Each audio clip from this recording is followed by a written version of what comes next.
دنیا کے نایاب اور مہنگے ترین تربوز کی قیمت کیا ہے؟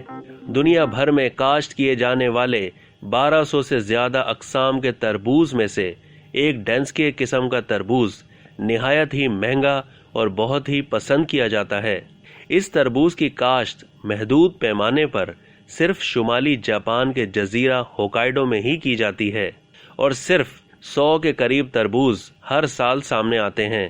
ڈینسکے دنیا کا نایاب ترین تربوز مانا جاتا ہے، اور یہ ایک ایسا پھل نہیں جس کے بارے میں آپ توقع کریں کہ یہ کسی مارکیٹ یا کسی گروسری شاپ میں دستیاب ہوگا، بلکہ اس کے چند دانے ہر سال نیلام کے لیے آتے ہیں اور بہت زیادہ بولی دینے والے افراد اسے خرید کر لے جاتے ہیں۔